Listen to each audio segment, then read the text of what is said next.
are baragerageje kugira ngo icyo kintu bagihindure, ariko je ndabivugiye hano ni ikintu kitoroshe, kuko nta mukuru w'igihugu n'umwe wo muri Afrika azovyemera.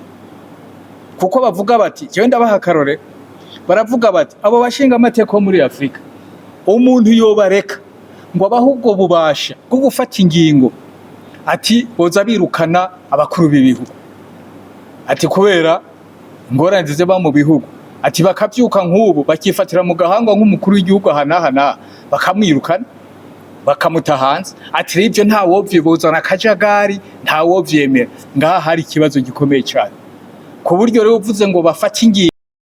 Iyo nama twovuga yuko inama nshinga amateka ya Afrika na nkenguzama yakubiri kumwe, nuko atamahera bafise. Amahera kugira ngo bashobore kurangura iyo migambi bifuza, nuko bazoza gusaba.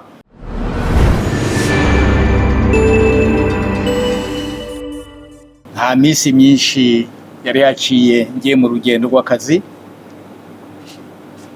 ariko imbere ko ndababwira ibyo twakwe kambaye ndabaramutse mu izina ry'Uhoraho no mu izina ry'abarundi bose muserukiye nk'abanyamakuru.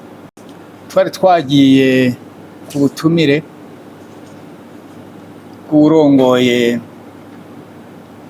ishirahamwe y'abashinga amateka n'abakenguza amateka ba Afrika, ishamwe ryitwa PAP mu mfunyapfunya.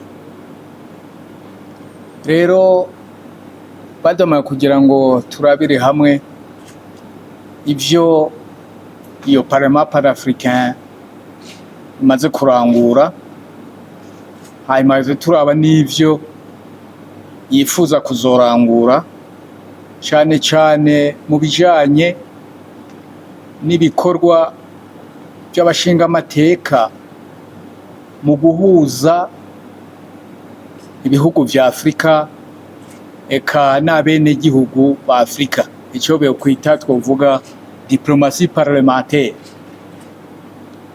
mu Kifaransa.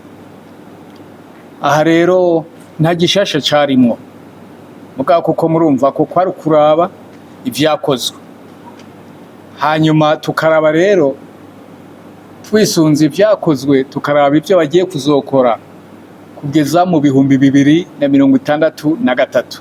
Iyo no mugambi wa Afrika. Aha rero ivyo bintu barashoboye kuyitororokanya, hanyuma tubirabira hamwe. Rero nk'icyo umuntu yovuga nyamukuru, kuko nababwiye ko nta gishasha carimo, ivuga yuko ibikorwa kwari kuraba ivyakozwe, hanyuma karabaho bagiye kugira ngo cye turaba ivyo bokongeramwo inguvu muri ya ntumbero igana umugambi mukuru w'2060. Ariko ivyo bikorwa bigakorwa biciye ku bashinga amateka n'abakenguza amateka mu bihugu bitandukanye. Aha rero hari nk'ikibazo kijanye ni ukubana kw'abashinga amateka mu migwi itandukanye. Ngo dufate nko kubana nk'abashinga amateka b'igihugu iki n'iki n'iki, ingene boshobora kubana no gukorana n'abashinga amateka b'ikindi gihugu, bikagenda birandagata gutyo kugeza muri Afrika yose. Ico bita le partenariat, ukubana gukorana hagati y'ibihugu. Iyo partenariat igakijana na cooperation, kuko iyo uvuze cooperation no kuvuga abantu bahurira ku bikorwa, si ibintu by'amajambo, bahurira ku bikorwa. Aha rero bakavuga yuko ivyahora bikorwa nuko babikora mu majambo, ariko nta masezerano yahaba, ibyo bita le memorandum d'entente. Iyo memorandum d'entente yahaba. Bure bakavuga bati kugira ngo bigende neza kurushiriza, turoresha kuri yambona kazo mu 2063 yo muri Afrika. Ati rero nuko abantu bazwajyana amasezerano hagati y'ibihugu, hagati y'abene gihugu, kugira ngo kandi kugira ngo dushike ku bintu bibona bifadika resultat. Cyo ni kimwe. Harajemwo ibibazo dusanzwe tuzi, ibibazo bijanye na ingene amashirahamwe y'abashinga amateka muri kano karere no muri Afrika yose, ayo mashirahamwe dufate ndabakora kugira mu vyumve neza ko biragoye, hariho nkizi dufate za EAC, ya East Africa Community, hariho izi za Sirgel, harimwo iza CAC, harimwo izi za SADC n'ibindi. No kuvuga yuko bavuga bati none ayo mashirahamwe y'abashinga amateka mu karere muri Afrika azokorana gute, ariko arakora gute kugira ngo yiyameliyora, agende ahinduka abameza, bayahinyanyura ahinduka agenda abameza. Icyo ni igikorwa bavuga bati tugiye kuzokora mu minsi iri imbere, tubije ko bahinyanyura.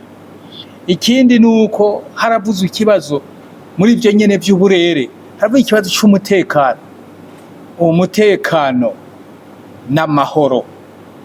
Icyo ni cyo gisanzwe kihari muri Parlement Panave basanzwe biga, ariko buri bavuga bati reka rero dushiremo inguvu, kuko ingorane ziriko ziraza muri Afrika zirashobora kuzodusamburira Afrika. Ati reka rero dushiremo inguvu kugira ngo twengene twokuyamiriza ivyo bintu, kugira ngo twokumira ko kabi katuruka ku mutekano muke no kubura amahoro. Nk'ivyo nk'ubu muce mwibaza ibintu biriko biraba mu karere hano iwacu, ibiriko biraba mu bihugu vya Afrika, ibiriko biraba inyuma ya Afrika mu Barabu, ibiriko biraba n'ahandi n'izindi ntambara uza wumva ngo ziri hafi kuvyuka. Umuntu akibaza rero muri Afrika ingene bizogenda, rero tuvuga tuti muri yambona kazoza mu 2063 muri Afrika, ati tuzoba ari ibihugu vya Afrika byose biri hamwe, Afrika unifiye, Afrika imwe, Afrika ibona kumwe, Afrika iteye imbere. Ivyo byose ukabiraba ukabona ko bigoye. Hariho n'ikindi twararavye nko ikintu bashize imbere, kandi n'ibintu bijanye na inyigisho, guhanahana ubuhinga n'inyigisho, amaformation. Kuko muri ivyo baca bavuga bati none twokwerekana gute ku bintu ayo mashirahamwe ari muri Afrika y'abashinga amateka n'abakenguza amateka muri Afrika, ati twokora iki ku nyungu z'abamwe n'abandi. Ikintu cya mbere bavuze bati twiga amategeko atomoye, amategeko ahari tuyakosore, twige n'ayandi atomoye, noneho tuyahereze amaparlema, tuyahereze inama nshinga amateka nkenguza amateka zo mu bihugu, kugira ngo baze barabe ico bokuramwo, ico shobora kubafasha. Aha mugabo bica bigorana, kuko urumva ibintu biva hejuru imanuka.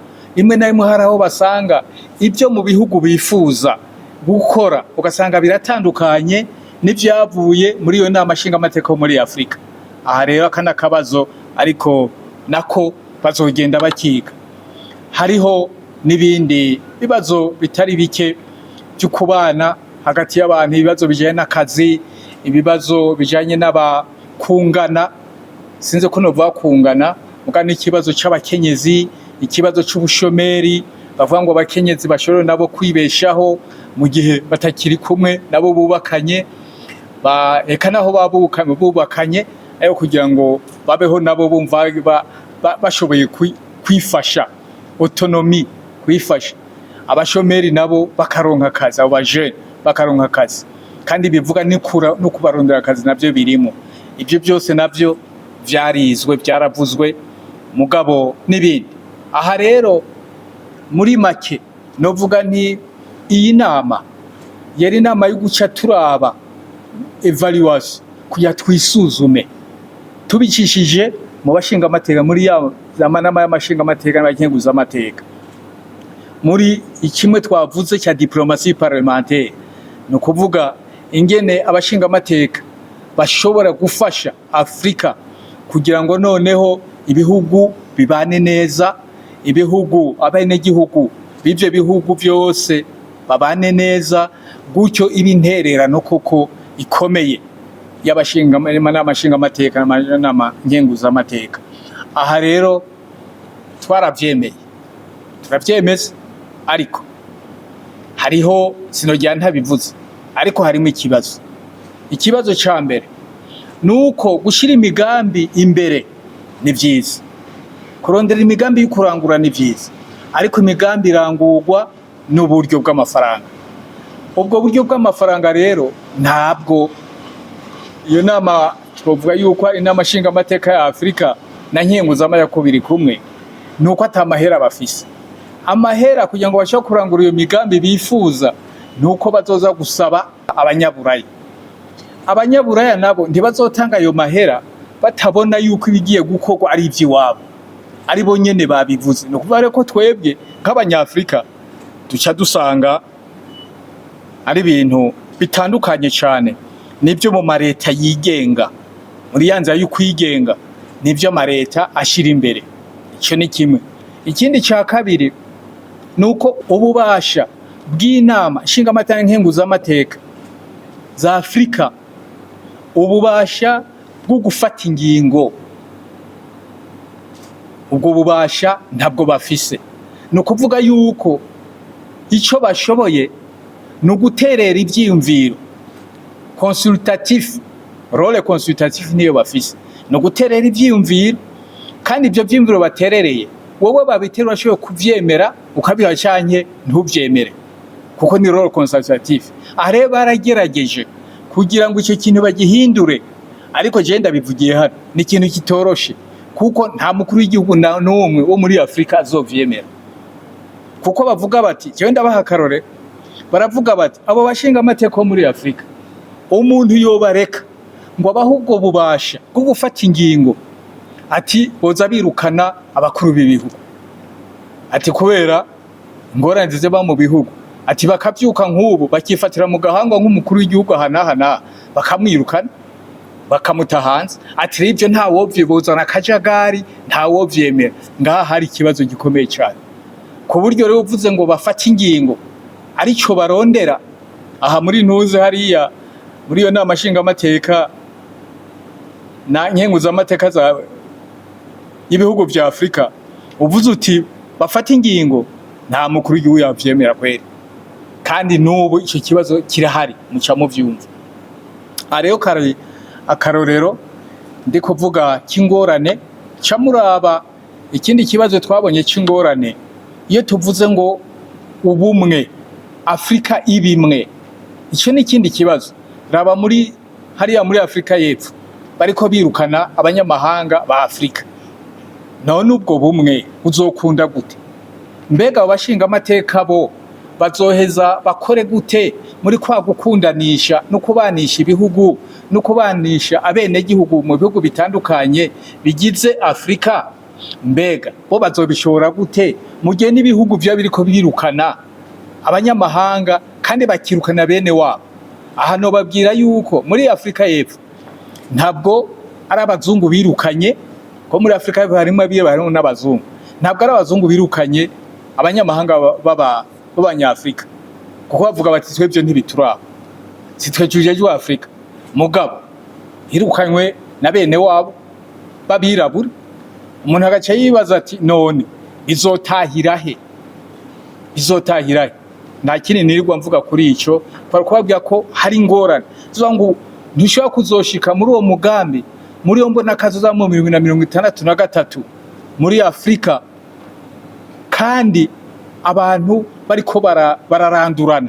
Ehera abaha hakurya ntimuje kuri muri kano karere kiwacu, murazi induru irimo aha. None iyi nduru koko izofasha kugira ngo abantu baje hamwe, ba bantu bo muri Afrika baje hamwe bakorera? Noneho ya diplomasi twavuga y'abashinga amateka, vya vyumviro boza gutera ya ntihano y'abashinga amateka ikunde, bazoheza bayikorere? Ico ni ikindi kibazo. Nibindi bibazo vy'ubukene. None watacu ufise. Ikindi kibazo ni ikibazo umuntu yovuga kiri kuba c'ubu kubona kumwe, kugira imbono imwe. Ibihugu vya Afrika ni vyinshi, ariko kugira ngo tugire imboni honyene uko inzego z'ibihugu zitunganijwe, siko ibihugu byose bimeze kumwe. Ico naco n'ikindi n'iyindi ntambamye.